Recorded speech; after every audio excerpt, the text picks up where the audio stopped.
Dogo tu nilikuwa mwisho ningekuwa na deka sana. Lakini bahati mbaya ikawa hivyo. Bwana asifiwe sana. Amen. Kwa mimi ni mtoto wa 9 kati ya watoto 10. Bahati mbaya na bahati nzuri zaidi ni mimi peke yangu niliyeokoka. Ndugu zangu wote hawaeleweki. Lakini sishangai sana kwa vile mara nyingi Mungu huaga anainua mtu mmoja kwa ajili ya familia. Haleluya. Kwa nina uhakika ni mzigo ambao nimepewa kwa ajili yao. Mmenijua kwa majina, lakini pia kuna utambulisho mwingine ambao pia nataka nijitambulishe nao. Hivi mshawahi tu kuona mtu anapita mitaani anasema unamjua yule dada wa kiburi hivi? Nasema namjua. Hawajamtaja jina lakini wa kiburi ndio utambulisho wake. Bwana asifiwe sana. Amen. Tabia pia inaweza kukutambulisha. Sasa mimi kwa maisha yangu ya ushuhuda mpaka nije niokoke, Mungu amenisaidia, nimepona kufa mara 4. Mara ya kwanza nimewekewa sumu. Mara ya pili kwa kabila yetu tunasema nilipigwa mlambo. Mambo yote hayo ni nyarugusu, hata kwenye miili yangu nina alama. Lakini nilipokuja hapa Marekani nimepona kwenye ajali mara 3. Na hata mkiangalia mkono wangu hapa nina alama. Lakini nina uhakika Mungu akitaka kukuokoa kwa njia rahisi, usiposikia atatumia njia ngumu. Bwana asifiwe sana. Mungu akikuita kwa njia rahisi, fulani nataka unitumikie, ukijifanya mbishi, atatumia njia ngumu. Na hiyo njia ngumu hautapenda. Ndio maana kama Mungu anakuita na bado hajakugusa kwenye mwili, usitake kuguswa na Mungu. Utabaki na alama ambayo utakuja kujuta hata kama utaokoka. Bwana asifiwe sana. Kwa hivyo nazidi kumshukuru Mungu kwa ajili ya kuniita, na nilikuwa mtu wa tabia mbaya sana kuanzia huko nyumbani, na nina uhakika ushuhuda wangu sio mzuri sana, lakini Mungu fundi. Hebu nisaidie kusema Mungu fundi. Mungu fundi. Zaidi ya yote nimekuwa na muda kidogo nafanya hizi huduma, na mpaka sasa Mungu ametupea neema. Tunaongoza kanisa pale kama alivyosema mtumishi wa Bwana, kanisa la Kibaptisti pale, na mimi pale ndo mchungaji mwangalizi. Naogopa sauti yangu ama naogopa nini? Mnisaidie tafadhali. Kwa hiyo tunaendelea na huduma pale, na kama alivyosema ndugu msimamizi, jamani, tunawakaribisheni sana. Yeyote ambao utajisikia tu umekuwa unapita ukataka upite pale nyumbani, wewe karibia tu. Hata kama ulikuwa unapita, kumbuka tu kwamba tuko pale Louisville, na ukisema tu jina langu watalijua. Sema tu wewe hapa tunaulizia jina lako. Hata nashangaa kwa nini unijui. Bwana asifiwe sana. Amen. Kwa hiyo huo ulikuwa ni utambulisho mfupi. Bahati nzuri ni kwamba ushuhuda wangu na wa mke wangu ni kama unafanana, kama ndio lile andiko la mtakupa kufanana naye mimi. Maana na yeye amepona sana kufa mara kadhaa, na hata kabla sijamuoa pia mwezi kama wa 12 hivi kabla tujaingia mwaka ambao nilimuoa pia alikaribia kufa, aliponea naye tu kwa neema. Bwana asifiwe sana. Kwa hiyo namshukuru Mungu kwa ajili ya kote ambako huko ametupitisha. Leo nataka tuende tuzungumze kwa habari ya nguvu ya ushirika katika kanisa. Nguvu ya ushirika katika kanisa. Na mimi kila ninaposimama kuzungumza, mazungumzo yote yanakuwa yana lengo. Kwa hiyo usinizani kwamba nimesimama hapa eti tu kwa sababu nina sauti ya kuongea. Ninasimama hapa ni mzigo ambao Mungu anataka kwa ajili ya kazi yake. Nisaidie jambo lingine moja, kuangalia jirani yako. Mwambie amekuja hapa kwa ajili yako. Sasa mbona mwangalie unamwogopa? Hatafanya kitu, mimi niko hapa sasa hapa, mimi ndo mwanaume hapa. Mwambie nimekuja hapa kwa ajili yako. Amen. Bwana sifiwe. Amen. Nataka tuone nguvu ya ushirika katika kanisa. Na uzuri ni kwamba watu wa mitambo wameshaweka hapo vizuri sana. Kwanza kabisa tuanze kuona ushirika ni nini. Baadaye tutaona nguvu ni nini. Na baadaye tutaona kanisa ni nini. Unajua ya mambo tusipoyaelewa vizuri itatusumbua sana kuja kuelewa maana ya darasa letu ambalo tuko nalo. Na kama vile watoto wa Mungu anapoachia somo anakuwa analenga watoto wake wapige hatua kwenye nafasi hiyo. Kwa hiyo tunapozungumzia swala la ushirika katika kanisa, tunazungumzia jambo ambalo litakalosaidia maendeleo mazuri ya kanisa. Na bahati mbaya ni kwamba moja kati ya eneo ambalo shetani analipiga vita sana katika kanisa ni ushirika. Bwana sifiwe. Amen. Ndio maana si ajabu. Kwanza nilisahau. Unajua nitaka nipigie watu walete nani niende napeleka hivi vyombo, maana sikuona wapigaji. Nitaka pigie watu wa Vena, sema lete ni Vena, naona hapa kuna vyombo ambavyo havina kazi, twende tuvitumie huko nyumbani. Ila dada mwimbishaji, ubarikiwe sana, naona unajichanganya changanya, mara unaimbisha, mara ubarikiwe sana na Bwana. Hebu nikupe Mungu na maana huko. Bwana sasa sana. Ndio. Na kama mjana na wapigaji, tengenezeni hata biti. Mwa mnaingia tu kwenye biti, itafurahisha zaidi. Bwana sasa sana. Napenda sana kujaza, lakini mlipokuwa mnacheza hizi kidogo ilikuwa hivyo. Nisome kitabu hicho chetu ambacho tuko nacho cha somo. Kitabu cha Matendo ya Mitume ile sura ya 2 verse yake ya 41 mpaka 47, Biblia inasema hivi. Nao walipolipokea neno lake wakabatizwa, na siku ile wakaongezeka watu wapata 3,000. 42 Wakawa wakidumu katika fundisho la mitume na katika ushirika na katika kumega mkate na katika kusali. 43 Kila mtu akaingiwa na hofu, ajabu nyingi na ishara zikafanywa na mitume. 44 Na wote walioamini walikuwa mahali pamoja na kuwa na vitu vyote shirika. 45 Wakiuza mali zao na vitu vyao walivyokuwa navyo na kuwagawia watu wote kama kila mtu alivyokuwa na haja.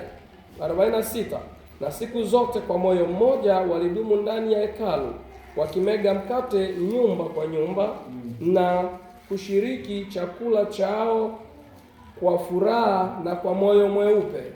47 ndiyo mwisho, wakimsifu Mungu na kuwapendeza watu wote.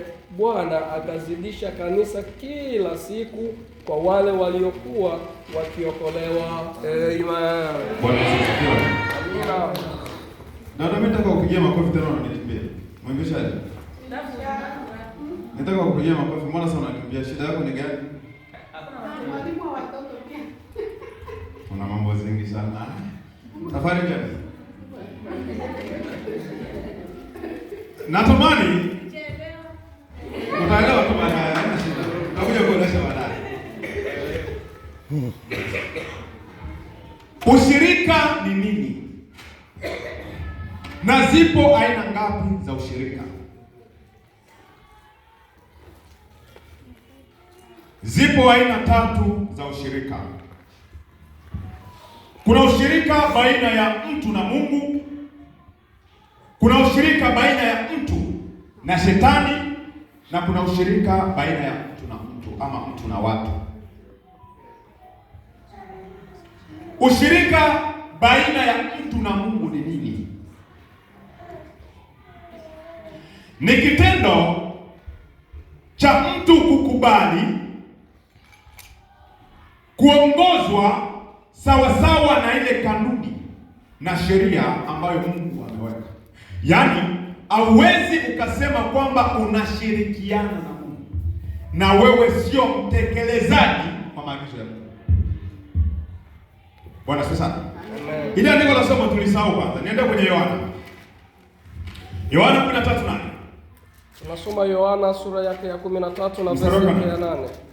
Ushirika ni kitendo cha mtu kuambatana na Mungu. Yaani wewe mtu, ushirika wako na Mungu unapoambatana na Mungu ili kuyatii maagizo yake yote, huo ndio ushirika. Angalia. Okay, inasema hivi. 13:8 ndio. 13 verse ya 8 Biblia inasema. Petro akamwambia, ndio. Wewe hutanitawadha miguu kamwe. Ndio. Yesu akamwambia nini? Kama nisipokutawadha huna shirika nami. Amen.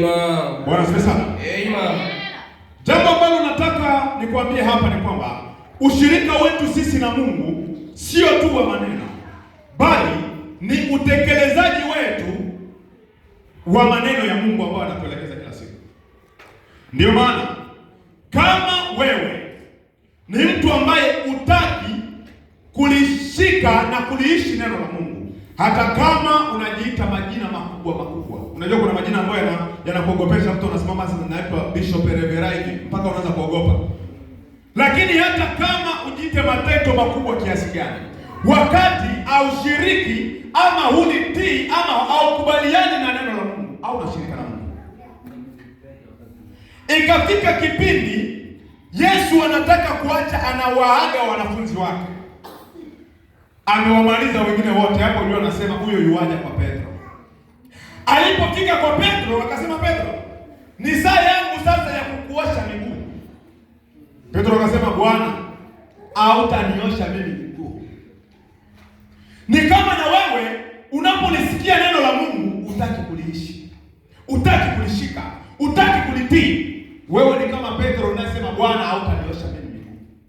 Na lugha ya Yesu baadaye anasema hivi, usipokubali. Yaani kama ukikataa mimi nisikuoshe miguu, mimi na wewe hatuna ushirika. Bwana sasa. Amen. Sasa tujioje mimi na wewe.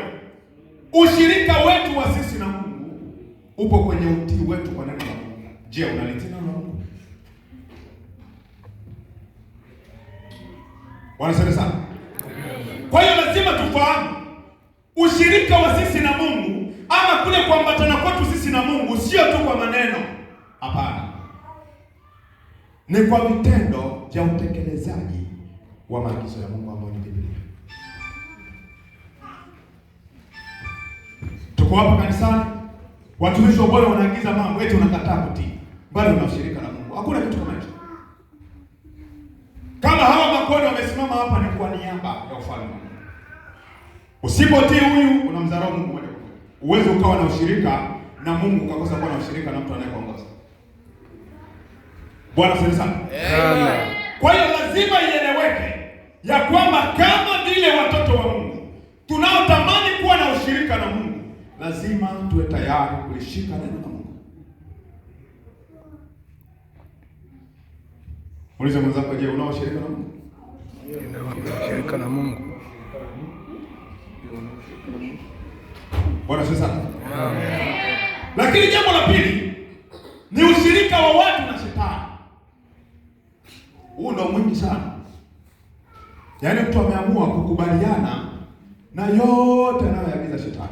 Na bahati mbaya ni kwamba chochote ambacho kiko kinyume na sheria ya Mungu ndio cha shetani. Yaani neno la Mungu linapokuambia usiibe, ukiiba, yaani umeamua kukatana na Mungu na umekubaliana na shetani. Yaani umefanya ushirika na shetani. Na ndio maana tuna Wakristo wengi ambao wamewekeza sana kwenye kujenga uhusiano wao na shetani kuliko kujenga uhusiano wao na Mungu. Ndio maana kanisa lipo. Na kuna wengine mpaka wameenda mbali zaidi, wanamtolea mpaka shetani na sadaka. Wengine wanamzalia mpaka shetani matunda. Ushirika. Kama vile watoto wa Mungu hatutakiwi kuwa na ushirika na shetani.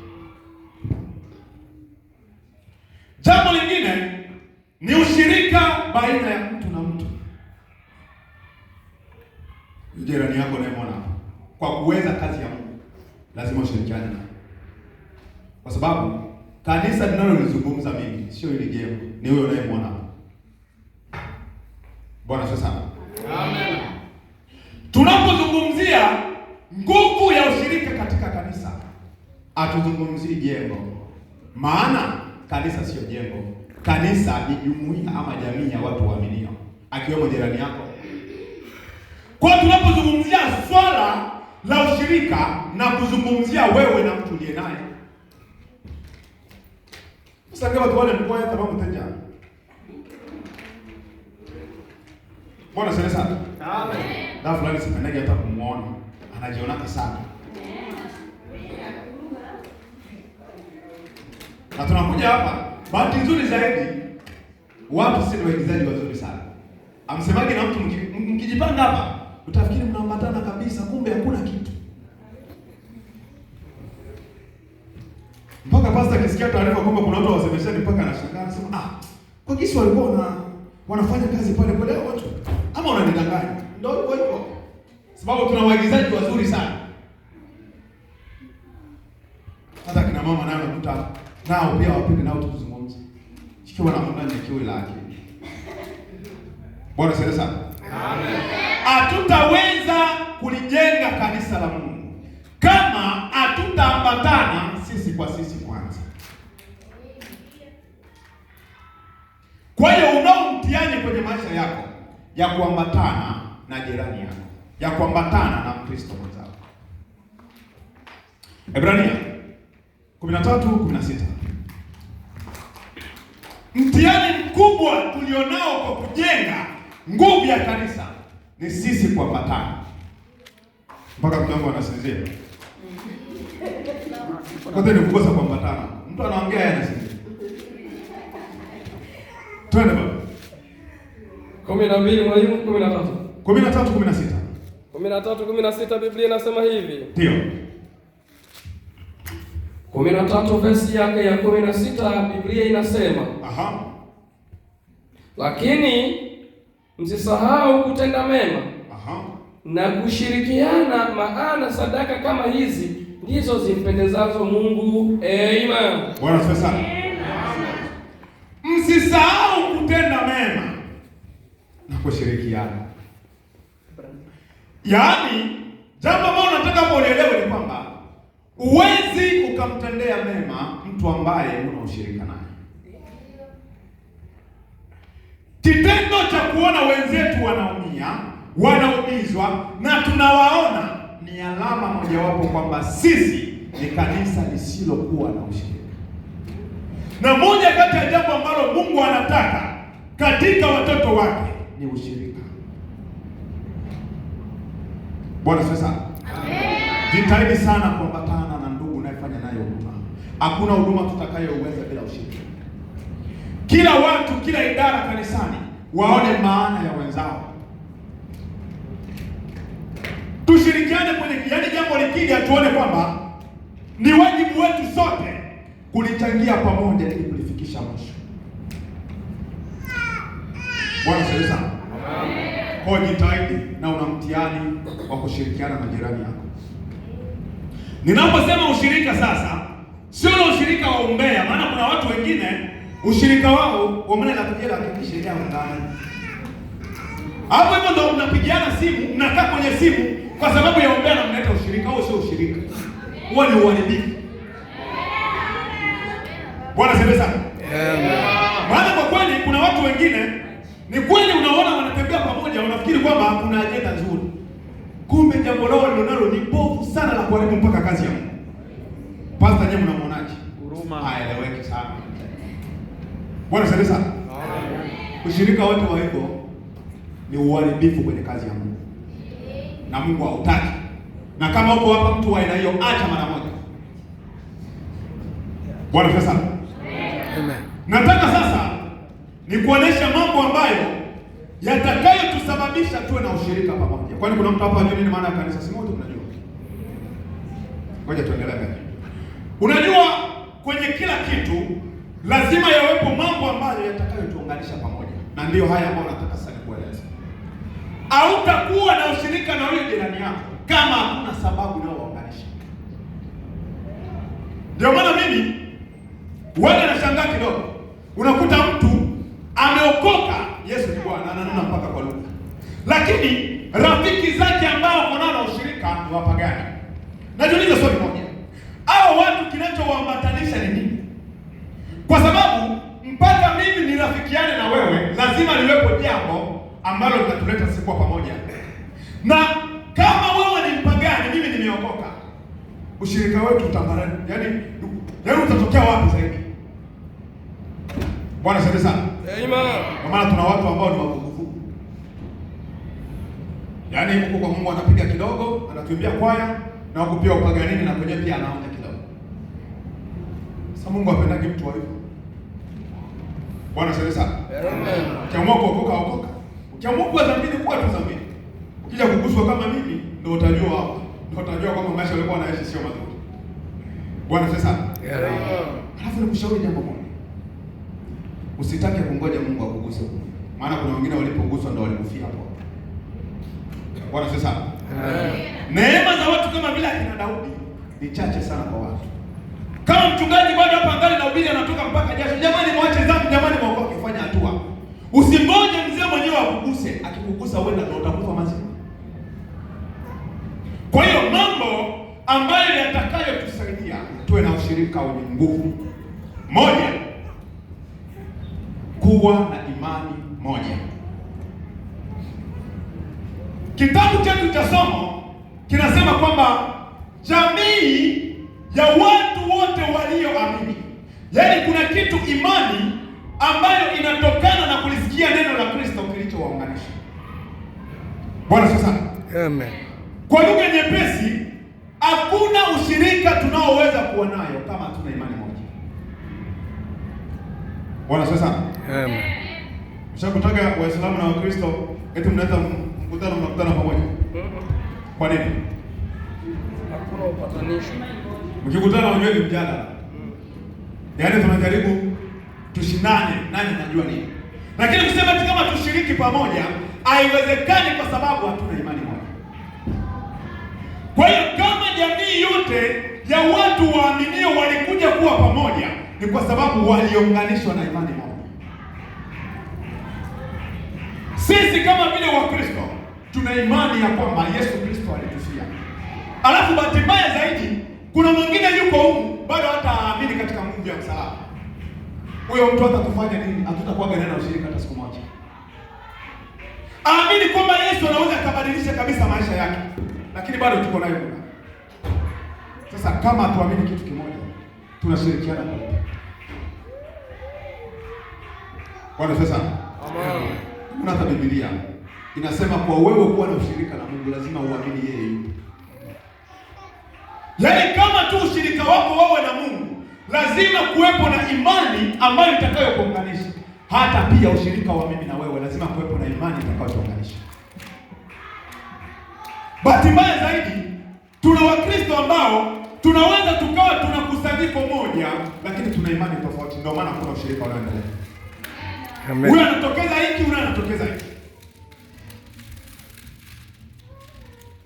Sisi tumekombolewa kwa neno kupitia damu ya Yesu Kristo. Alafu kuna mwingine anajidai kwamba yeye baada ya kukombolewa na Yesu ataendelea kuishi tu maisha ya dhambi na kuendelea vizuri. Yesu akishakusafisha anakusafisha kabisa. Hey. Bwana sasa. Kwa hiyo nataka tuone kwamba kama sote tumesikia injili moja, hiyo itatuunganisha kuwa na imani moja. Maana imani ile kwa nini? Kwa kusikia. Na kusikia unatokana na neno la nani? Na Mungu. Asifiwe Yesu. Amen. Kama sisi wote msingi wetu tumejengwa katika kulisikia neno la Kristo, huo ndio ushirika wa imani yetu na huo ndio msingi wa imani yetu. Kwa hiyo lazima tuwe ni watu ambao tutataka sana kujengwa kwenye imani moja, na ndio kazi pia hata ya wachungaji wa kanisa. Tunawakusanya watu, unaweza ukawa na imani tofauti, ila unapokuja hapa tunajitahidi sana ili kukuweka tu kwenye imani moja, kwa sababu hatuwezi tukashirikiana kama tuamini jambo moja. Bwana sio sana. Amen. Angalia kwa jina lako kwa macho ya ukali, mwambie tunaamini jambo moja kweli. Macho ya ukali, hapana hata ya huruma, yaani kwa sababu jirani yangu anavyoonekana. Bwana sio sana. Amen. Imani moja.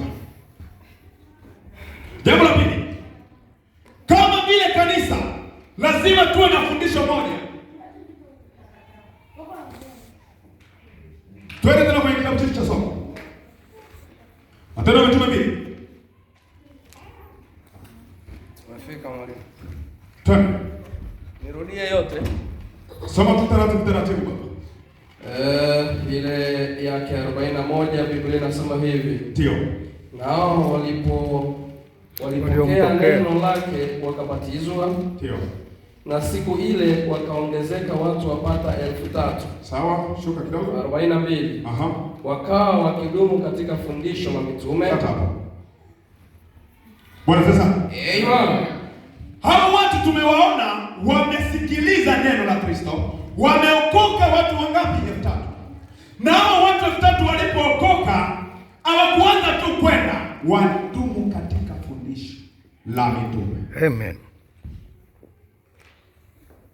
Jambo baya kwa ajili ya kanisa la leo, hatutaki kukaa katika fundisho. Tuko wachekone. Ninajua utaniambia nini. Mkutano ukiitwa tutaenda haraka. Mchungaji aweke semina hapa, atajikuta ni yeye mwenyewe na mke wake. Sasa watu kama hatuna fundisho moja, hatuna elimu moja, hatuna ufahamu mmoja, pia haitawezekana sisi kwenda pamoja. Ndio maana kiongozi mzuri huwatengeneza watu kuwa kama yeye. Yaani kile ulichokipokea wewe kwa Kristo ndicho ambacho unakitapikia watoto nao wale. Na wewe kama vile mfuasi, zamani walikuwa wanaitwa mafuata. Wewe ambaye ni mfuata, unatakiwa ukae katika fundisho la mitume, maana mitume walikutangulia wewe. Na sasa hivi bahati mbaya hayupo Paulo, hayupo Petro, yuko mzee hapo. Bwana sasa. Amen. Sasa kama utataka kukaa chini ya fundisho, umejaribu, hatutaweza kushirikiana. Kwa hiyo elimisho mambo ya Mungu ukiwa chini ya watu ambao wamempokea Mungu kabla yako. Hautaweza kutokea kuwa Mkristo kamili kama utanyenyekea chini ya watu waliokutangulia. Nakwambia ni kweli. Ndio maana katika maisha ya imani kuna utani mwingi siku hizi. Yaani mtu anasimama anatoka na kiandiko chake sijui anakitoa wapi, anakifasiri vibaya mno na anakileta kwa sababu gani? Hakuna fundisho ambalo walidumu. Wakawa wakidumu katika fundisho, sio tu kukaa katika kudumu. Kudumu yani ni kukaa maisha endelevu ukiwa ndani ya fundisho. Jana nilikuwa naongea na mchungaji mmoja nikamwambia mzee, hivi wachungaji mna shida gani? Eti mtu anasomea teolojia miezi 4, amepata na certificate. Haya ni mambo yanakaa miaka 4 mtu anasomea. Lakini siku hizi ni miezi, yaani unarapua tu, unapita eti umeanza kuanzia mwanzo mpaka Ufunuo eti miezi 2. Huu ni utani tunafanya. Bwana sasa sana. Na ndio maana baadhi ya watu kutoka huko hawana elimu ya kutosha kwa ajili ya kazi ya Mungu. Haya, simama. Mama naye asimama juu. Nitakupiga nani pale? Simama pale tu, unisikilize unasimama. Mimi ndo nilikuwa dereva mimi. Alafu mimi sisinzia, alafu yana sinzia. Unaona hiki kitu ni yake kweli? Sio haki vile. Akae tu pale kwanza dakika kadhaa. Anafanya misuli. Bwana sasa. Amen. Kwa hiyo kudumu katika fundisho la mitume kama vile watoto wa Mungu. Sasa kama mke wangu nimemsimamisha au mwingine jaribu kusinzia uone. Amen. Mchangani wa Bwana. Bwana sasa. Amen. Kwa hiyo kitendo cha kudumu katika fundisho la mitume, hii itatusaidia kuendelea kuwa na uelewa ambao ni mmoja katika Mungu. Hakuna kitu kibaya kwenye maisha kama kuwa watu tunaokaa pamoja alafu tuna mafundisho tofauti. Huyu mmoja anakuja anakwambia hata kama kuna dhambi haina shida, Mungu anaangalia moyo. Huyu mwingine anakwambia jamani, tuishi utakatifu. Na watu sasa tunapenda vitu jepesi jepesi. Huyu mzee ni mkoloni sana, afadhali huyu. Bwana sio sana. Amen. Ndio maana wajaribu kuangalia makanisa ambao wanasimamia maisha matakatifu. Hakuna watu. Hao wengine ambao ni wa soft hawa. Wakuta wamejaza kweli. Bwana tusaidie sana. Amen. Kwa hiyo kama vile kanisa la Mungu ambalo tunataka kuwa na ushirika wenye nguvu, lazima tuwe na fundisho moja. Na hili fundisho tulitoi pengine, tunalitoa kwa watu waliotutangulia kabla yetu. Uzuri wa Mungu ni kwamba hata kuokoa kabla haja kuandalia mtu wa kulea. Haleluya. Bwana asifiwe sana. Amen. Bahati mbaya wengi hatupendi kulelewa. Yaani mimi nikasema mtu mwingine nikasema zamani vijana tulikuwa tukufu sana, walikuwa wanafanya wazee hivyo, mzee utakuta kama miaka mingapi ya kufa. Lakini huyu mzee kabla hajafa lazima atuandae sisi. Sisi wa kuandaliwa sasa unakuta tunajua sana kuliko wao. Matokeo yake hata wakiondoka huduma zinabaki zinachalega. Kwa hiyo tudumu katika fundisho tafadhali. Unyenyekevu ni kitu cha msingi zaidi. Usitaki kuokoka tu na kuanza kwenda kuhubiri. Haitakusaidia kitu, utaharibu maana ya Injili. Okoka, kaa chini ya fundisho, elekezwa.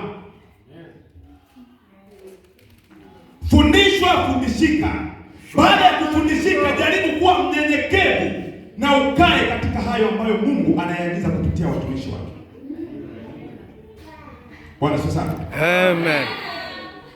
Unapomwona jirani yako ni mwanafunzi mzuri kweli?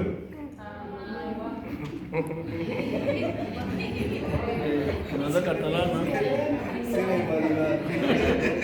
Amen. Kuna sura naziona hapa, hata hapa wameshasema kwa kuzungumza vitu gani. Jambo la tatu. Litakalo tufanya tuwe na ushirika wenye kuwa na nguvu. Kuwa na maono mamoja na mitazamo yenye kufanana. Unajua nilipotoka nyumbani, mchungaji alinitumia address. Ina maana kwamba nilitoka kule, kuna kitu nilitia kusimu. Mtu mwingine akasema kale kana mke akakusimu kaliniongoza vizuri. Yaani kale kana mke kanasema please fanya hivi, fanya vile fanya. Kale kana mke akakusimu kaliniongoza vizuri. Sasa bila kale kana mke akakusimu nisingefika hapa. Maono katika kanisa la Mungu ndio GPS ya kuliongoza kanisa la Mungu. Haleluya.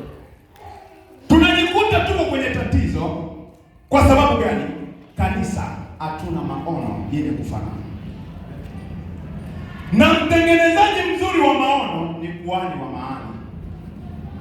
Bwana sasa. Bwana tukuzwe. Amen. Mtengenezaji wa maono ya kanisa ni kuhani wa maana. Tatizo linaanza kutokea kama tuna mchungaji ama wachungaji ambao wana maono. Amen. Sio hapa kwetu. Hapa kwetu sisi tuna maono. Kule ndio hawana maono. Kuja nao.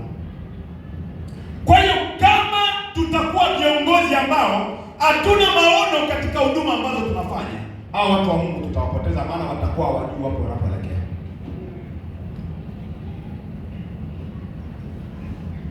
Tatizo pia kuna watu wengine ambao hata kama kuna kuhani, wao wanajiona wao wana mambo makubwa kuliko kuhani. Kwa hiyo wanataka maono yao ndio yamuongoze huyu mzee hapa. Bwana asifiwe sana. Amen. Ila ninachokupendea Mungu ni hiki. Hata kama Mungu amekupa kibali na neema kubwa kiasi gani, inachukua unyenyekevu na utii ili wewe kufikia kile kiwango ambacho Mungu ametaka. Mnamwona Eli kwenye Biblia?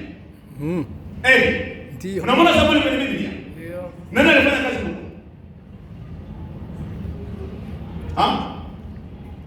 Nani alifanya kazi kubwa kati ya Eli na Samueli? Jibu ni Samueli. Ila huyu Samueli alitakiwa kunyenyekea kwa nani? Kwa Eli. Hata kuwa na mafuta makubwa kiasi gani. ukianza kuwa mtovu wa nidhamu unaumia. Bwana sasa. Amen.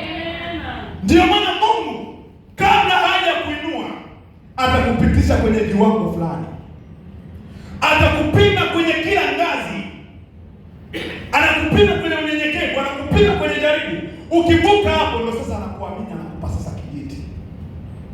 Wewe umeanza tu kunena kwa lugha hapa, ushauriwi tena na mchungaji. Alikushauri ndio mwanao hiyo ndio chai. Achana na vitu kama hivyo tafadhali. Kubali kuelekezwa.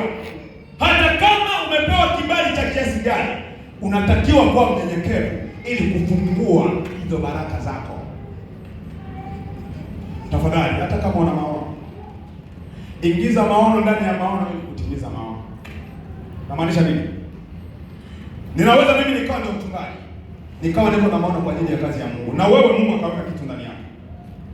Unatakiwa ufuate protocol, utaratibu wa utendaji kazi ili kuyaleta maono yako ndani ya maono yangu ili tuyatimize yote kwa pamoja. Tatizo linaanza kutokea pale unapojiona kwamba una maono, unatengeneza na wewe kikundi kako, eti na wewe sasa kukusupport maono, unaharibu kazi ya Mungu. Asifiwe Yesu. Amen. Kwa hiyo kaa chini na mchungaji wako, mwambie mzee, na mimi nilikuwa na hili kwa ajili ya kazi. Huyu mzee kama unaitwa kweli na Mungu, atalichukua hilo jambo, analiingiza ndani ya maono yake. Auonekane wewe ndio umeona, anaonekana ni yeye kwa sababu yeye ndio bado ana mafuta kwa wakati huo. Amen.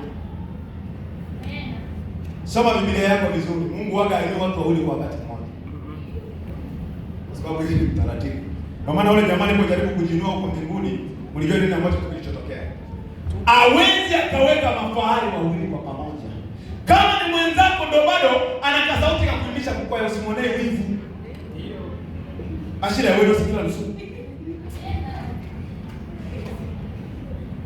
Jana nilipitia mahali waombaji wawili.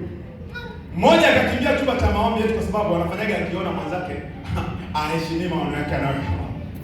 Nikamwambia ni acheni ujinga tafadhali. Yaani kama Mungu amekupa kwanza wewe wakati wa kufanya kazi, mwache mwenzako afanye kazi, ngoja wakati wako. Tatizo ni kwamba watu wengi tu tunaenda zile mbio za mbuzi zile. Yaani unataka tu ukisikia tu sauti sasa hivi na unataka kutekeleza. Bwana sasa.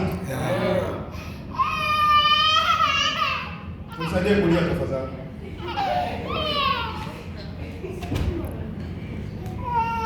Bwana sasa. Amen. Kwa hiyo lazima kanisa tukitaka kuwa na ushirika wenye kuwa na nguvu, lazima tuwe na maono, na hayo maono yafuate protocol ama taratibu. Ni kweli una kibali kutoka kwa Mungu, ni kweli una wito kutoka kwa Mungu, lakini bado wito wako. Ndio maana kuna huduma mbili za ulezi. Kuna uchungaji na kuna ualimu.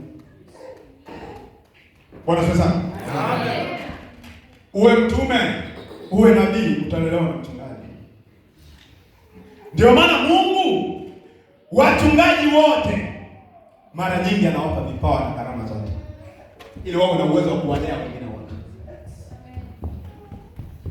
Hata na mbele wachungaji, kama ni mchungaji ambaye unaona ni mzaifu kwenye jambo fulani, pambana. Paulo anasema hivi, zitakeni karama zilizokuu. Kama unaona kitu hauna nacho, sababu ni hatari sana, hasa watu wa kuonaona, yaani mlee mtu ambaye yeye anajiona yeye ana jicho, alafu hauna jicho.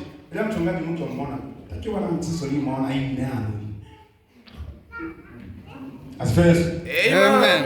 Kwa hiyo kama vile mchungaji, ndio maana lazima uwe moto. Ndio maana mimi naombaga sana kuliko waamini wote kanisa. Kwa sababu ni hatari sana, na kijana wangu mmoja anajua maandiko. Yaani leo ukishasema tu ameshadema hapo tayari. Hata kama hujamalizia ameshajua ndio kitu kwa. Ila woga anajitahidi asinishinde kwa sababu akinishinda atapanga kitu. Awambia kweli? Bwana sasa. Amen.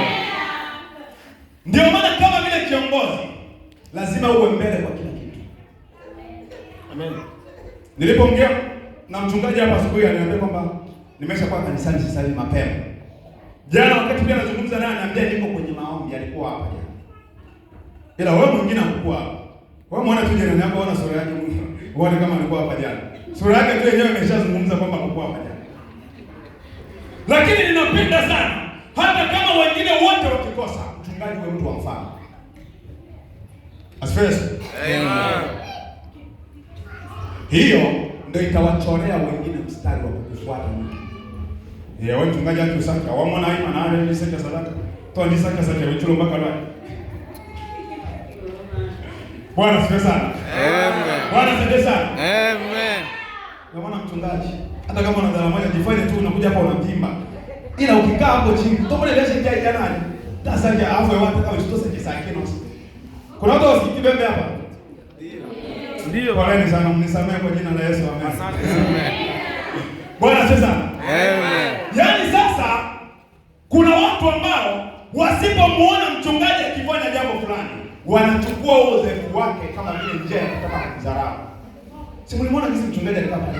Unaona bado alitoa sadaka, hakutoa. Sasa anataka sisi tutoe, sie kama vile banani. Ndio maana hata kama hatuna, tujitahidi tu. Hata kama ni dhala moja, tembea tu nayo pole pole, tia tu hivi urudi. Babole tu msimama. Jua kama waumini tuko nao hapa. Usipokuwa mtu wa mfano, inakuwa sababu ya wao kuona wewe sio wa maana. Tuka mama. Amen. Bwana asifiwe sana. Kwa hiyo lazima kama vile watoto wa Mungu, na hii sio tu kwa mchungaji, hata kama wewe ni conductor wa kwaya, hata kama wewe ni akina mama, huwe ni mtu ambaye kundi unaloliongoza wao wanaiga vitu kutoka kwako. Hivi kwa nini kwa moyo mwema?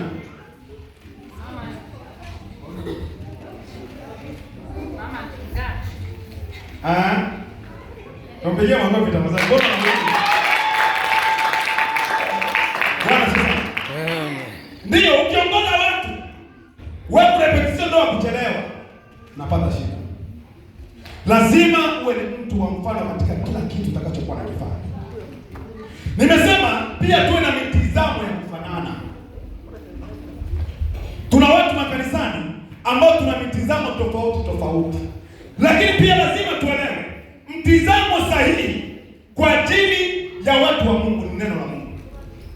Kwa hiyo ukituletea mtizamo wako ambao hauendani na neno la Mungu, tutakukataa. Timotheo wa pili sura yake ya 2 mstari wa 19. Timotheo wa pili 2:19. Tunasoma Timotheo wa pili 2:19, Biblia inasema, ndio, lakini msingi wa Mungu ulio imara umesimama, ndio, wenye muhuri hii. Bwana awajua walio wake. Moja. Na tena kila alitajaye jina la Bwana na uache uovu. Amen. Asifiwe Yesu. Amen. Unajua tuna watu wajanja sana hapa duniani. Naweza kuwa mwimbaji hata kama niko yangu mzinzi, hakuna shida. Kwa Biblia gani? Hayo maneno yangu umetoa wapi? Bwana sasa. Amen. Tatizo tuna watu ambao wanaleta mitizamo yao, wanaleta mila zao na kuja kujifanya kwamba eti ndio liwe neno la Mungu. Msingi wa Mungu ulio imara umekwisha kupigwa Mungu. Bwana hawajua walio wake, cha kwanza. Lakini hebu sema kila ukiwemo na wewe. Kila alitajaye jina la Bwana afanye nini? Aache dhambi. Nacho huru. Hebu nisome tena hapo baba. Sisi wote turudie kwa pamoja. Hapo tu kwa mwisho. Hii verse yake ya 19 mwisho wake inasema, Bwana wajua wake. Na kila alitajaye jina la Bwana na auache uovu. Bwana sasa. Amen. Kazie macho jirani yako, macho ya ukali sana. Muulize umeacha? Acha. Umepata jibu? Ibaya ni kitu cha siri. Bwana turumie sana. Amen. Naona nikwambia kwa sababu niuliza Mungu. Hivyo angeza tunasema low voice. Mimi nimepata. Kama nimechapia ndivyo hivyo, lakini muulize kwa siri, muulize umeacha? Amen. Bwana sasa. Amen. Lazima uelewe jambo moja ya kwamba kama unamtumikia Mungu na bado una mizigo dhambi unajifurahisha katika Bwana, ila uzima hauna nao. Amen. Bwana sasa. Amen. Yaani tumika unavyotumika, imba unavyoimba, kama hujaacha dhambi, unakuja hapa na huduma, unajifariji tu katika Bwana, hakuna utakapokwenda. Ndio maana Yesu alisema wale 70 wakaja wakasema, Bwana, kwa jina lako mapepo wametoka. Akawaangalia akasema, nalimuona shetani akianguka kutoka mbinguni kama umeme. Msifurahi kwa vile pepo wanawatii. Unaimba hapo unatufurahisha, okay, unatuburudisha katika Bwana, ni sawa. Lakini muangalie kama majina yenu yameandikwa. Bwana sasa. Amen. Kuna watu ambao hatujali na kuandikisha majina yetu mbinguni. Tunajali tu fahari hapa duniani nionekane ni mimi. Nitakusaidia hapo.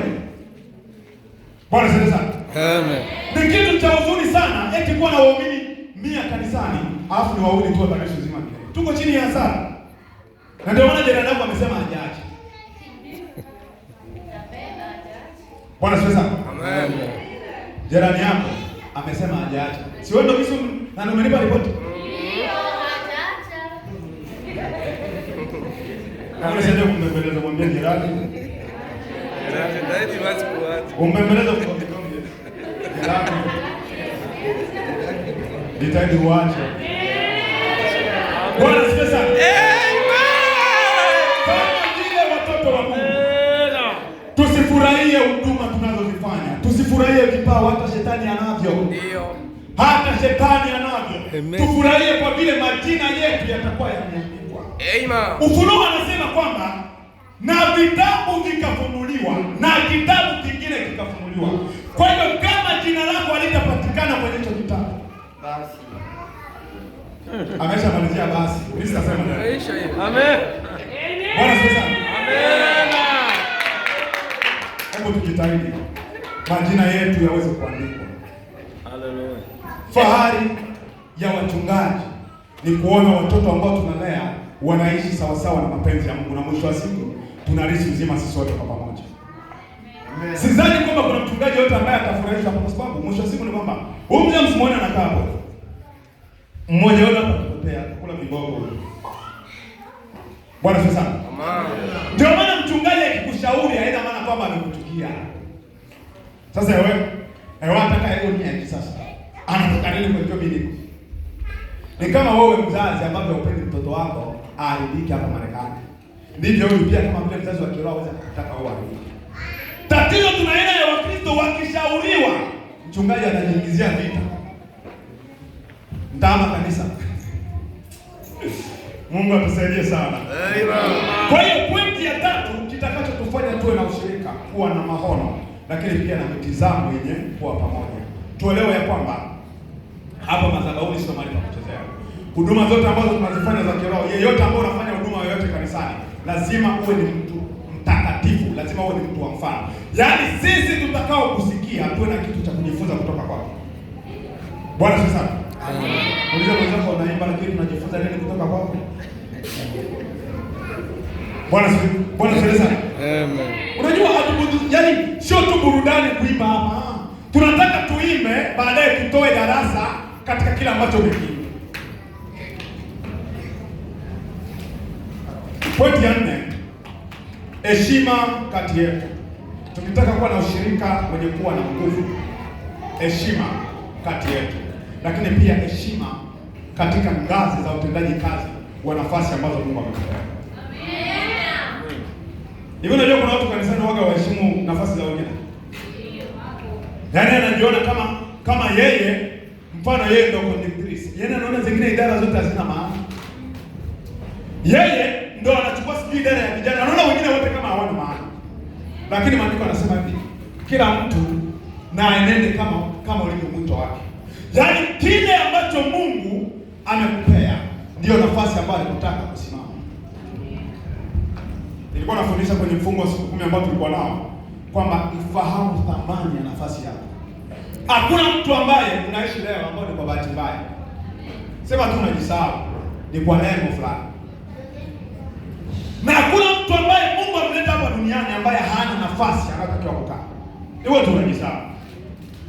Kama unakuja tu kanisani, mimi ni Mkristo wa kawaida wa kuingia na kutoka, unajisahau. Hivi hapa kuna Mkristo wa kawaida.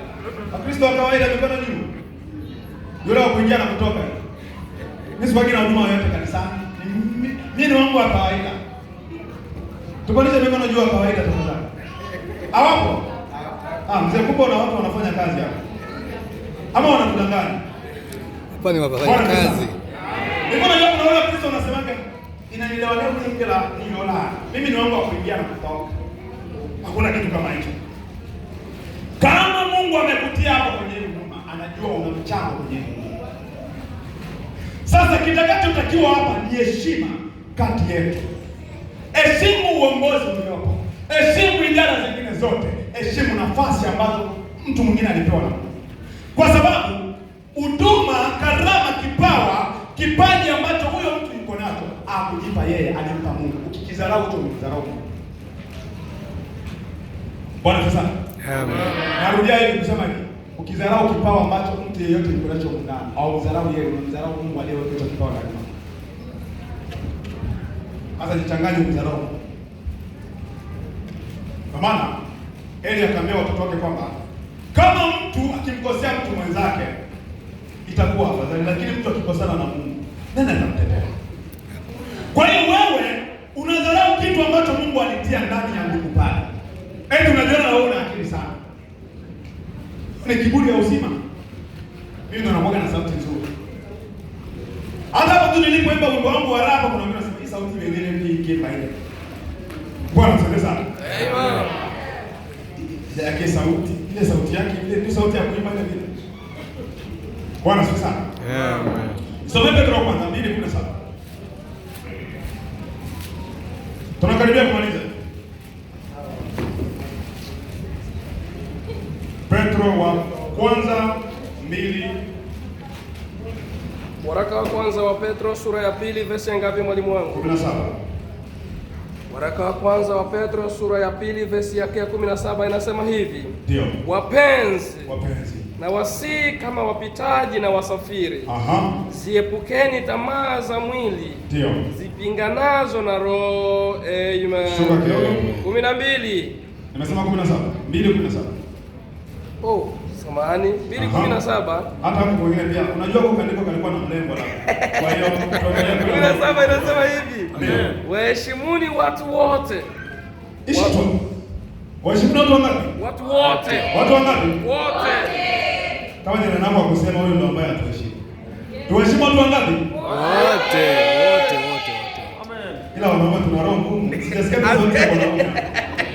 Tuwaheshimu watu wangapi? Wote. Hivyo najua siku za leo tumeheshimiana kulingana na umri. Ukiona mtu anakipata kama mimi, jambo. Ukiona katoto kadogo na kazana. Asifiwe Yesu. Amen. Tuwaheshimu watu wote. Hakuna ushirika tutakao kuwa nao bila kuwa na heshima kati yetu.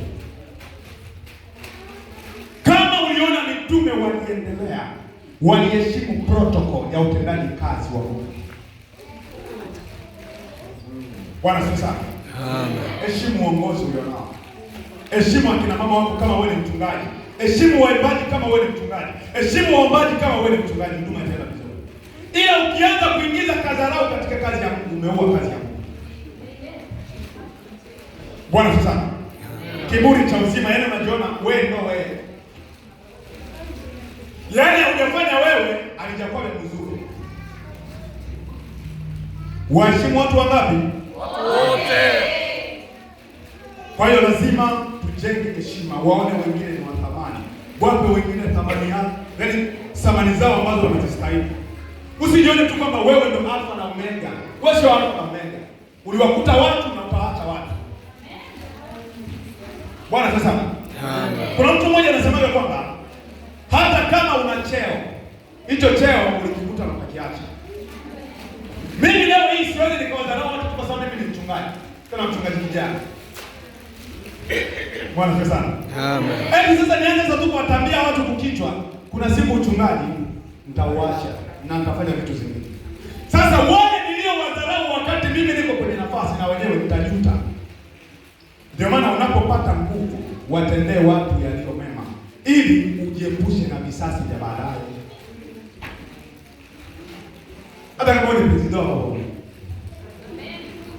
wajali watu ili kuepuka lawama za baadaye.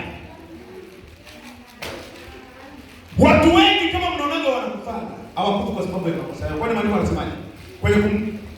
Kwenye kitabu gani? Anasema baba zetu Maombolezo 5:7. Baba zetu wametenda dhambi hata hawapo, ila sisi tumeyachukua maangamizo yao. Tatizo ambalo unalifanya wewe, watoto wako watabeba mzigo baadaye. Kwa hiyo jifunze kuwaheshimu watu. Bwana sana. Jifunze kuwaheshimu watu. Kipawa, karama, cheo kisikufanye uwe na kiburi. Bwana sana. Amen. Watu wengine akiwa na kasauti yani ashajua kwamba yeye ndo namba 10 ambayo tunamtegemea kwenye uimbishaji. Utaisha kwa chuchu hivi. Leo kwenye mkutano sitaimba. Sema. Unajiuliza unasema huyu. Bahati mbaya, matumani kwamba unajua kujinoa kwa Mungu. Mungu wanga anapenda sana kushusha kiburi hata mwenyewe mwingine zaidi. Amen. Wasema amen sawa. Bwana sana. Amen. Jambo la 5 ambalo litatufanya tuwe na ushirika wenye kuwa na nguvu kama kanisa. Hivi mtu gani atabatisha? Si mtu mmoja abatisha, nataka niseme nini? Kuwa na upendo. Hivi umejua? Kuwa na upendo. Hapa kwa upendo sasa ndio muziki. Kwa sababu watu wengi tunaishi, yani tunadhani unafiki eti ndio upendo. Asifiwe Yesu. Amen. Ndio maana unaweza kumwona mwenzako amefanya kitu kibao na kuongeza watu 700 tutawalishi. Eti na wewe unajaribu kuonesha nini upendo? Upendo ni kile kitendo cha wewe kuwa tayari kuumia kwa ajili ya wengine. Kama vile kanisa, tukitaka kuwa na ushirika wenye kuwa na nguvu, hebu tujenge upendo kati yetu. Hapana ukabila, huyu sio mnene. Huyu sio hivi. Maana heshimwe. Amen. Ndio mjui kweli. Maana heshimwe. Amen. Tuwe na ushirika na upendo utatufanya tuwe na ushirika wenye kuwa na nguvu. Palipo na upendo hapana ukabila. Palipo na upendo hapana nini? Wakati mwingi tunasababisha huduma za Mungu ziharibike kwa sababu ya ukabila. Unakuta watu ni wabebe wote, mashera kia wasemaki. Unajiuliza unasema si ni mambo gani? Bwana pesa. Upendo, tuwe na ule moyo ambao Mungu alikuwa nao akajitoa kwa ajili yetu. Na sisi pia tuwe tayari kujitoa pasina kujali kabila, jinsia wala umri. Bwana pesa. Tunataka kuwa kanisa lenye kuwa na ushirika wenye kuwa na nguvu. Tupendane sisi kwa sisi. Twende kwenye kitabu cha Somo. Nianzie kwenye 43. Ile yetu ya Matendo ya Mitume sura ya 2 43 mwalimu wangu Ndio. Sura ya 2 43 Biblia inasema hivi. Ganga kwanza hapo tusimame juu. Tusimame. Simama kwa miguu yako kama una miguu kaje. Alafu kuna watu hawana miguu hapo wanaendelea kaje. Simama kwa miguu yako.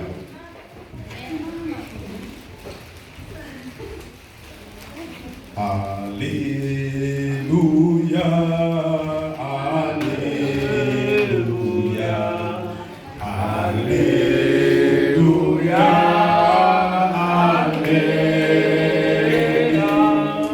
haleluya, haleluya,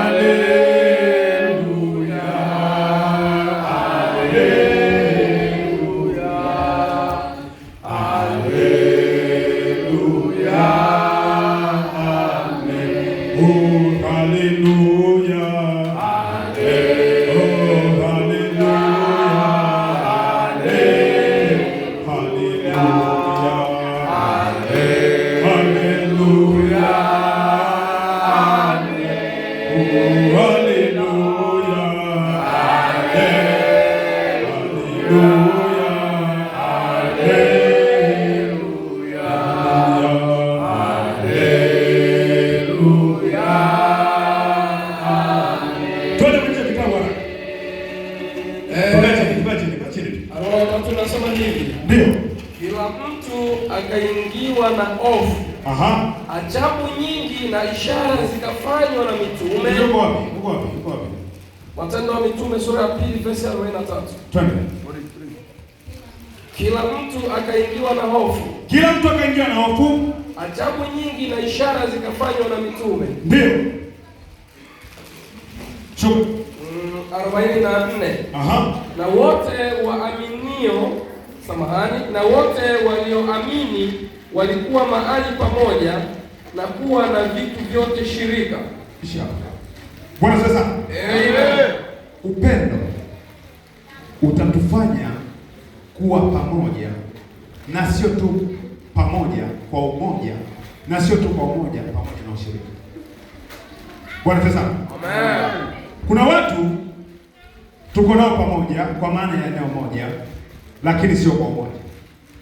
Kwa umoja ni kunia mamoja, kuwa na moyo wa ndani ambao unaelekea mambo mamoja. Ndio maana mchungaji hapa anaweza akatangaza, jamani, tunataka tununue gari. Kuna mtu mwingine anasema pambana na hali yako. Tuko naye pamoja, lakini sio kwa umoja, na hii ni kwa sababu hakuna upendo kati yetu. Bwana sana. Amen. Tuna muda mchache tu tangu tuanze ile huduma pale. Tumenunua vitu vingi sana mpaka sasa tuna kigari pale. Tulitoa tu sauti moja kwamba tunatakiwa tununue gari, wanatoa idadi fulani, wanatoa idadi fulani. Sasa hivi tuna kigari kiko pale. Nini kinachotusaidia?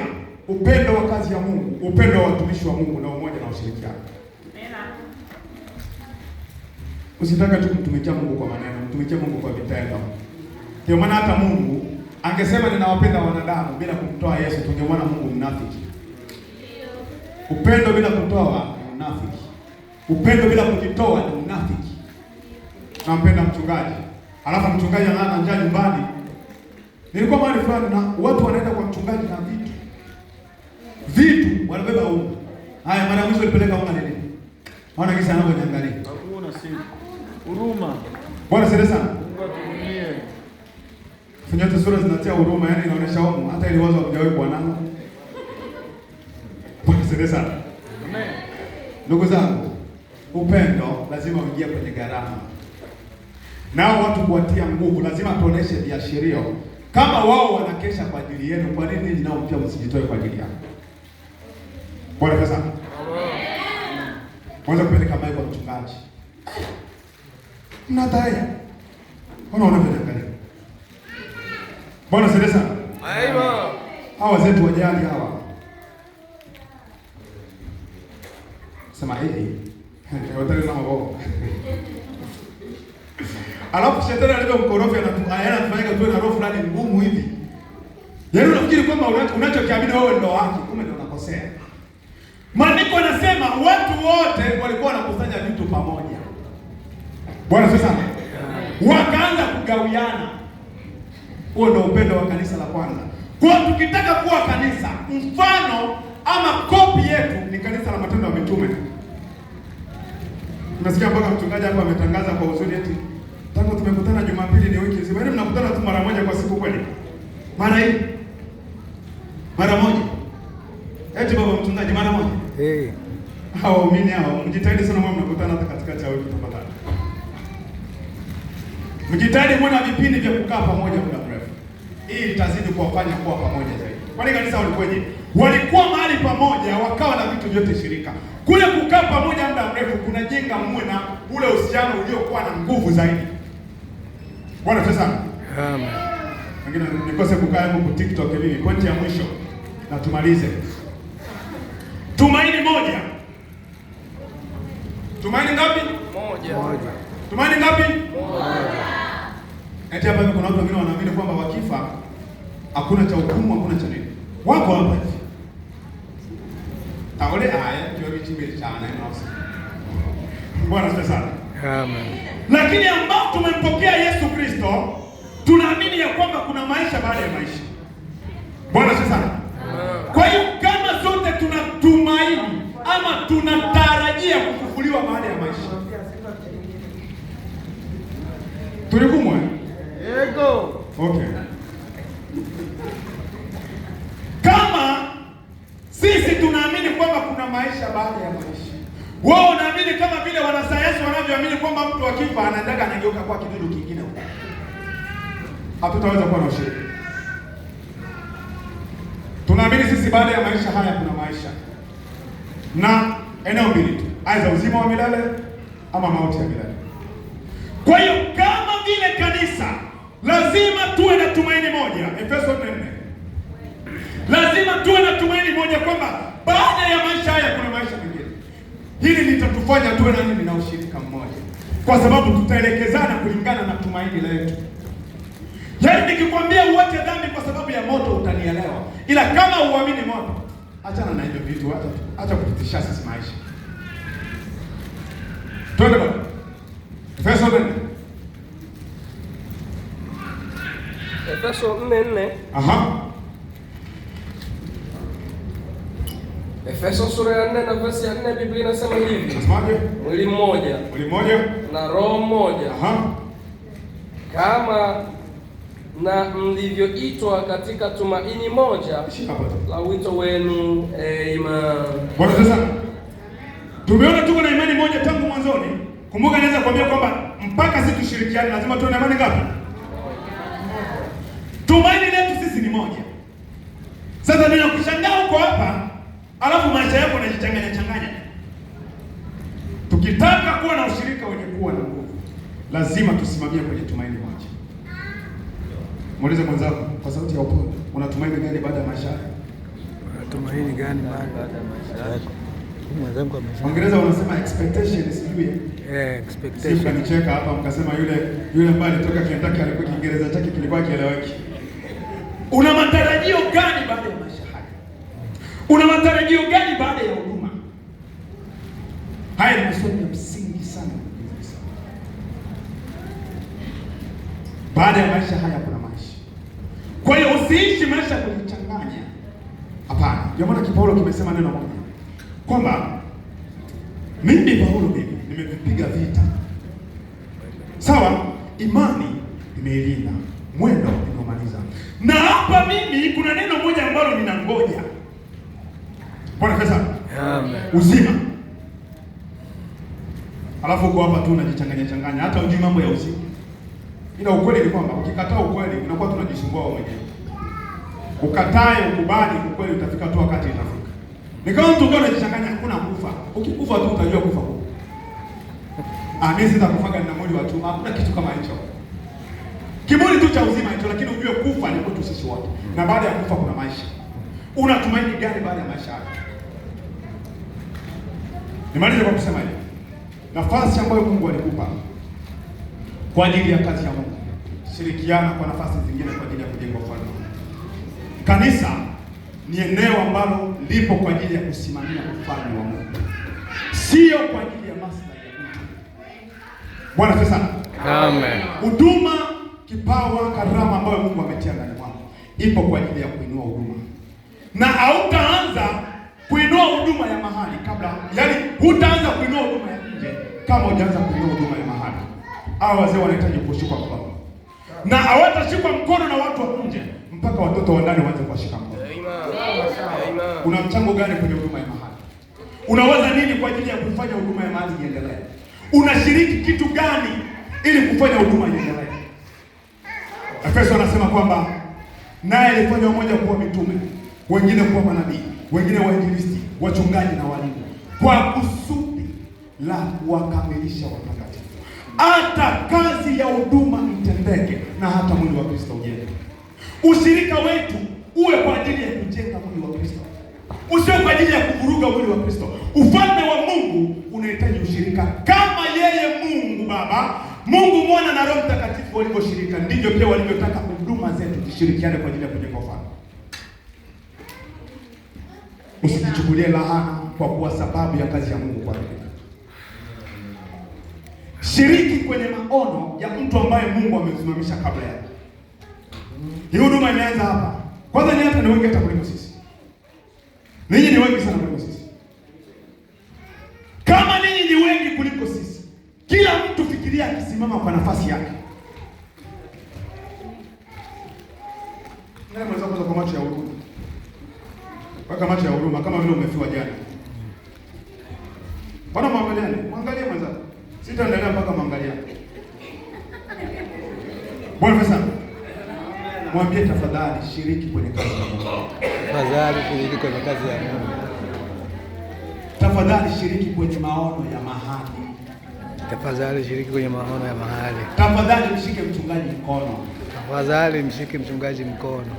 Ila wanaume ni wagumu kusema iseme. Iko wanaume sisi tuna shida gani? Tunaongea. Sijasema kwa wanaume. Hiyo ndogo tunatoa besi. Haya, twende kwa wanaume. Tafadhali mshike mchungaji mkono. Tafadhali mshike mchungaji mkono. Unajua ninyi mlivyo wengi hapa, kwa kweli huduma mkishirikiana mtenda mbali sana. Niwaambie jambo moja gumu kidogo. Mimi nina ndugu mmoja tu ambaye ni mwalimu ambaye tunashirikiana naye. Ndugu huyu, wengine wote bado hawajakomaa vizuri. Alafu mimi naona ile vitu hapa. Jamani, tushirikiane. Bwana pesa. Amen. Tushirikiane. Wanaume wote mshirikiane kufanya kazi ya Mungu pamoja. Usiwe tu mtu wa kuingia na kutoka kanisani. No, shiriki kwenye maono ya mahali. Mchungaji, tafadhali wasamini hawa watu. Hawa pia ukiwapo, unajua mwanadamu anapendaga naye kidogo asamaniwe. Yaani muone kwamba na yeye yupo. Kwa hiyo ukiwasamanisha hao watu na mkishikana, hawa ni wengi sana. Hawa ni wengi sana na kwanza sijaona kanisa ambalo lina wanaume kama hao wote hapa Marekani. Na bahati nzuri wote wana kazi.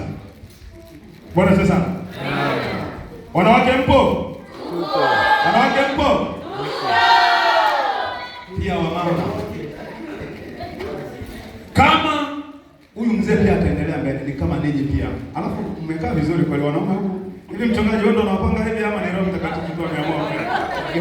Imekuja hivyo tu. Hajeni nianza kuangalia tangu mapema. Kuone kao. Unakaje huko mfano? Unachanganya kuna wenyewe wanakao. Huko mara kuna mwanamke. Ni mmoja tu hapo. Sio sawa. Mwende huko bwana, mwende huko. Bwana sifiwe. Kwamba wanawake watangazao habari ni jeshi nini? Hapana, kubwa. Kwa hiyo ninyi kama mtambatana na hii huduma, tunaenda mbali. Uzuri wa wamama wakiamua kutoa, watatoa vizuri. Hivi mnajua walioanza kumletea Daudi shida ni wanawake. Saudi ameua maelfu. Huyu mwingine ameoa maelfu yake. Vita inaanzia hapo. Ukisifiwa na hawa mama, baki kushika mkono hapa unafanikisha. Ila omba Mungu akukatae. Utajuta. Bwana asifiwe sana. Amen. Bwana asifiwe sana. Amen. Haya, mko tayari kumshika mkono mchungaji? Ndio. Bwana asifiwe sana. Amen. Nazungumzia kwa habari ya ushirika. Tukitaka kuwa na kanisa la nguvu. Nataka kama wakati mwingine nikija hapa nipite ile kanisa hili, wamekuwa watu wengi sana huko ndani. Bwana asifiwe sana. Amen. Sikia nikwambie kitu kimoja. Kanisa ni kujaa eti walipokaa. Maandiko yanasema hivi. Petro na mitume wakaanza kuongea na wale watu. Kisha wakakuwa watu ngapi ofisi? Ni wajibu wako kutoka na kwenda kuhubiri. Una sasa mdomo ulivyo mzito. Unajua kuangalia dawa na unapo TikTok. Usimame jibu. Natamani tumalize kwa kusema ya kwamba huduma tunahitajiana, na kama huduma tunahitajiana, hakuna ambacho tunaweza kufanya bila ushirika. Kila mtu asimame kwa nafasi yake, kila mtu asimame sawa sawa na mto wake. Kubalini maelekezo kutoka kwa wazee, wanoe vipawa ambavyo Mungu ametia ndani. Walee vipawa, alafu kutumia hizo vipawa kwa ajili ya utukufu. Bwana tukuze sana. Amen. Lakini pia kama kuna namna zozote ambazo unaenda vibaya na Mungu, pia tengeneza maisha yako, kwa sababu hakuna anayejua kesho yake. Unaweza mkasikia katika jamaa ambao kalihubiri hapa kalienda huko kakakufa. Kwa hiyo hakuna mtu anayejua kesho yake. Shirikiana kwenye huduma, tengeneza pia ushirika wako baina ya wewe na nani? Bwana asifiwe sana. Amen. Kama kuna mtu yeyote ambaye tunataka kutengeneza ushirika wako wewe na Mungu, tunakwenda kuomba sasa hivi. kwa sababu haitakuwa inaeleweka. Eti wewe ushirika na mchungaji wakati una ushirika na Mungu. Mzee, hivi una mbingu yako ya kupelekana? Sina. Eti kuna mahali utaenda na funga mgongo naenda na mpaka? Hakuna. Hakuna kitu kama hicho. Kwa hiyo kabla hujatengeneza ushirika na huyu mzee, kabla hujatengeneza ushirika na huduma ya mahali, tengeneza kwanza ushirika na anayekutuma. Ndiyo. Na ushirika huo tunautengeneza kwa kuacha nini? Dhambi. Kwa kuacha nini? Dhambi. Kila nitaje jina la Bwana afanye nini? Aache dhambi, aache uovu. Mungu akusaidie uweze kuacha. Yu mwema Yesu. Yu mwema Yesu. Yu mwema Yesu. Yu mwema Yesu. Yesu yu mwema. Yu mwema. Haleluya yu mwema Yesu. Tu yu mwema. Yu mwema. Yu mwema yetu yu mwema. Yu mwema. Haleluya yu mwema Yesu. Yu mwema. Yu mwema. Yu mwema. Haleluya Yesu yu mwema. Yu mwema. Yu mwema Yesu wetu yu mwema. Yu mwema. Yu mwema Yesu yetu yu mwema. Yu mwema. Haleluya yu mwema Yesu. Yu mwema. Yu mwema. Yu mwema Yesu. Yesu wangine. Wangine. Yesu wetu wangine.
Bwana Yesu. Bwana Yesu. Bwana Yesu. Ninakushukuru kwa ajili ya kunipa fursa ya kuwa hai. Ninakushukuru kwa ajili ya kunipa fursa ya kuwa hai. Bwana, nipe moyo wa ushirika katika huduma zako. Naomba Bwana unipe moyo wa ushirika katika huduma zako. Naomba nipe moyo wa ushirika katika huduma zako. Naomba Bwana unipe moyo wa ushirika katika huduma zako. Naomba Bwana nipe moyo wa kushirikiana na wewe. Naomba Bwana unipe moyo wa kushirikiana na wewe. Naomba Bwana nipe moyo wa kushirikiana na Wakristo wenzangu. Naomba Bwana unipe moyo wa kushirikiana na Wakristo wenzangu. Naomba Bwana nipe moyo wa kushirikiana na mchungaji. Naomba Bwana unipe moyo wa kushirikiana na mchungaji. Bwana, ninaomba pia nipe moyo wa kusimama kwenye nafasi yangu. Naomba Bwana unipe moyo wa kusimama kwenye nafasi yangu. Naomba Bwana nipe moyo wa kukutumikia wewe. Naomba Bwana unipe moyo wa kukutumikia wewe. Bwana nisaidie. Bwana nisaidie. Bwana nisaidie. Bwana nisaidie. Nisilale usingizi. Nisilale usingizi. Bali niweze kusimama kwa zamu yangu. Bali niweze kusimama kwa zamu yangu. Bali niweze kusimama kama ulivyoniita. Bali niweze kusimama kama ulivyoniita. Niwezeshe Yesu. Niwezeshe Yesu. Yesu. Niwezeshe Yesu. Siwezi peke yangu. Siwezi peke yangu. Siwezi peke yangu. Siwezi peke yangu. Twende kwa maombi, mwambie Mungu aweze kukusaidia. Katika jina la Yesu Kristo wa Nazareti ni hai. Baba, nakushukuru kwa ajili ya wakati mzuri. Baba, nakuamini Bwana kwa ajili ya wakati mzuri. Bwana, nimekufundisha Bwana kwa ajili ya ushirika. Tunaomba Bwana ushirika huu Bwana. Uanze Bwana baina ya sisi na wewe. Tunaomba Bwana ushirika huu Bwana. Uanze Bwana katika maisha yetu Bwana na wewe. Tunakuhitaji Bwana. Tunakuhitaji Bwana. Tunakuhitaji Bwana. Toka sheke Bwana mkono huduma zako. Toka sheke Bwana mkono kazi zako. Toka nene Bwana sawa na mapenzi yako. Katika jina la Yesu Kristo. Katika jina la Yesu Kristo. Bwana, tunaomba Bwana saidia huduma hii. Tunaomba Bwana saidia huduma hii. Saidia Bwana mtumishi wako Abwe ambaye Bwana umemsimamisha katika madhabahu hii. Akaenende Bwana sawa sawa na mapenzi yako. Katika jina la Yesu Kristo. Saidia Bwana wanaoshikamana naye. Jenga Bwana ushirika wenye kuwa na nguvu. Jenga Bwana ushirika wenye dinamiki. Usioweza Bwana kutikiswa. Usioweza Bwana kutikiswa. Umsaidie Bwana mtie nguvu. Muwezeshe Bwana. Muwezeshe Bwana. Akaende mbali na huduma yako. Tunakuamini Bwana kwa ajili ya utakatifu wako. Asante Mungu wa neema. Asante Mungu wa neema. Wale wagonjwa naomba wapite mbele. Wale wagonjwa ambao wamesikia madhaifu piteni mbele. Wote ambao wanasikia madhaifu kwenye mwili pita mbele ili tuweze kwenda kuombea. Pita mbele ili tuweze kwenda kukuombea. Kila siku, kila saa, umwaminifu Bwana kila siku. Toa sauti yako, toa sauti yako, toa sauti yako.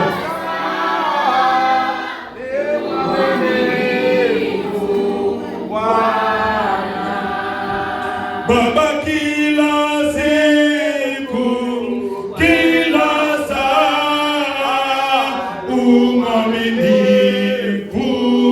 Bwana kila siku, kila siku, kila saa, umwaminifu Bwana kila siku, kila siku. Watumishi wa Mungu karibuni mbele tuombe. Uaminifu wako kila siku, kila siku, kila saa. Uaminifu wako kila siku, kila siku. Naomba tutumapo ulipo.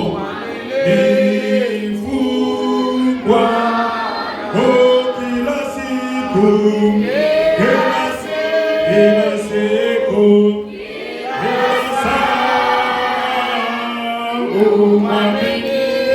Uaminifu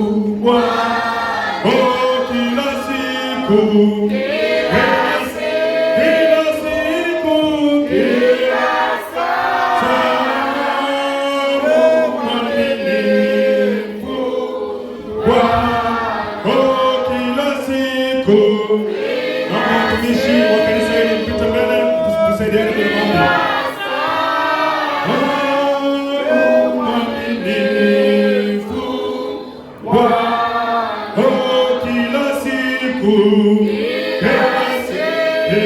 siku kila saa, mwaminifu Bwana, kila siku kila siku. Baba, katika jina la Yesu Kristo wa Nazareti ni hai. Baba, tazama Bwana, ninamkabidhi Bwana mtoto wako Bwana katika matendo na mikono yako. Bwana, naona kwamba kuna tumaini lingine la kwako. Katika jina la Yesu Kristo wa Nazareti ni hai. Katika jina la Yesu Kristo wa Nazareti ni hai. Bwana, ninaamuru Bwana, jeshi lako la mbinguni Bwana, watu wako wa ajabu Bwana, ukaonekanie Bwana, kutana na shida zao, kutana na matatizo yao, kutana Bwana na changamoto yao. Bwana, ukamponye Bwana, Bwana ukamguse Bwana, sehemu zote ambazo Bwana anatatizwa, sehemu zote ambazo Bwana anatatizwa, katika jina la Yesu Kristo, katika jina la Yesu Kristo. Bwana ukamguse, Bwana ukamguse, Bwana ukamsaidie. Ondoa Bwana madhaifu katika mwili wake wote, ondoa Bwana madhaifu katika mwili wake wote, katika jina lako Bwana. Shuka uponyaji wako, shuka uponyaji wako ndani ya madhaifu yao yote Bwana, ndani ya madhaifu yao yote Bwana, ukawasaidie Bwana, leta uzima ndani mwao, leta uzima ndani mwao, katika jina la Yesu Kristo, katika jina la Yesu Kristo. Magonjwa Bwana yanayosumbua miili yao, magonjwa Bwana yanayosumbua miili yao, Bwana wa milele, ninazidi Bwana kukualika, ninazidi Bwana kukualika, uponyaji wako, uponyaji wako, uzima wako Bwana ukaonekane, Bwana ukaonekane, kutana Bwana na shida zao, kutana Bwana na changamoto zao, kutana Bwana na vilio vyao, Bwana ukawatendee sawasawa Bwana na imani zao, Bwana ukawatendee sawasawa Bwana na imani zao.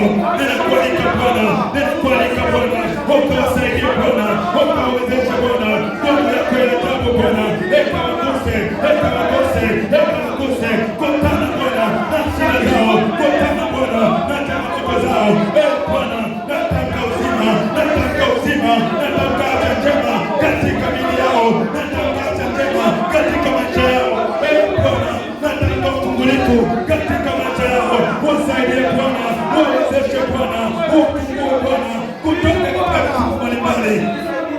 Wawezeshe Bwana, wawezeshe Bwana katika madhaifu yote, watie nguvu, watie nguvu, waponye Bwana, uzima wako, uzima wako, ondoa Bwana uchovu wa miili, magonjwa ya tumbo, pepo ya kisukari, kwa jina la Yesu Kristo, presha, kwa jina la Yesu Kristo. Bwana, miguu wako moto, wasaidie Bwana katika hali zote, wasaidie Bwana katika hali zote. Bwana ukawatendee sawasawa Bwana na uwezo wa mapenzi yako, Bwana ukawatendee sawasawa Bwana na uwezo wa neema yako. Bwana usaidie, Bwana usaidie, Bwana yako ya ajabu, Bwana ikawafunike magonjwa yote Bwana yanayojificha ndani yao. Wasaidie Yesu Bwana, wasaidie Mungu wa milele, wawezeshe Bwana. Tumaini lao ni wewe tu, tumaini lao ni wewe tu. Hawana msaada mwingine, hawana kimbilio lingine, hawana ngao lingine. Bwana nazidi kukualika, wasaidie Bwana, wawezeshe, wasaidie Bwana, wawezeshe uzima wako Bwana, uponyaji wako Bwana, huruma yako Bwana, lekakutane nao, lekakutane nao, lekakutane nao katika jina la Yesu, lekakutane nao katika jina la Yesu. Bwana ukawahurumie Bwana, Bwana ukawaoshe Bwana, Bwana ukawasaidie Bwana, weka uzima ndani ya miili yao. Asante Mungu wa milele kwa ajili ya yote. Asante Mungu wa milele kwa ajili ya yote. Unaweza Bwana, unaweza Bwana. Asante Bwana kwa ajili ya neema yako. Asante Bwana kwa ajili ya upendo wako. Nastahili Bwana, nastahili Bwana, nastahili Bwana. Asante, asante, asante katika jina la Yesu. Bwana usaidie Bwana, kutana na shida zao Bwana, kutana na vilio vyao Bwana, kutana na maumivu yao Bwana, wanaona tumaini lao ni wewe tu. Yesu kutana nao, Yesu kutana nao katika shida zao zote, katika shida zao zote Bwana, kutana nao. Nataka uzima wako, nataka afya yako katika jina la Yesu Kristo. Bwana wasaidie. Asante Bwana kwa ajili yote. Yesu asante. Na kubadilisha maisha yetu. Ndipo Bwana tunakwenda mbinguni. Bwana tusaidie katika jina la Yesu.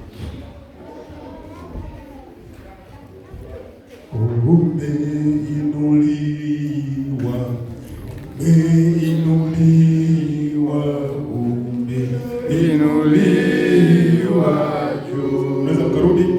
Baba, waimbaji wa kusifu, watakatifu wa kuabudu, Mfalme umeinuliwa juu. Baba, umeinuliwa, umeinuliwa.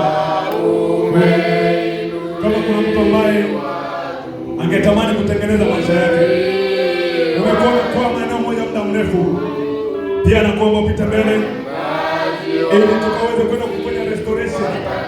Mwaka bado uko mwanzo, ni mapema sana wewe kujichanganya.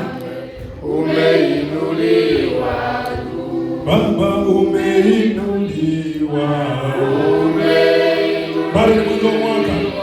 Kama mwaka jana umeenda vibaya na Mungu na ukaona ya kwamba hapana, mimi nataka nipate mwanzo mpya, usikubali kuingia mwanzo wa mwaka na maisha mabaya. Nataka nije niombe kwa ajili ya mwanzo mzuri. Nataka nije niombe kwa ajili ya mwanzo mpya, mwanzo wenye kuwa na nguvu.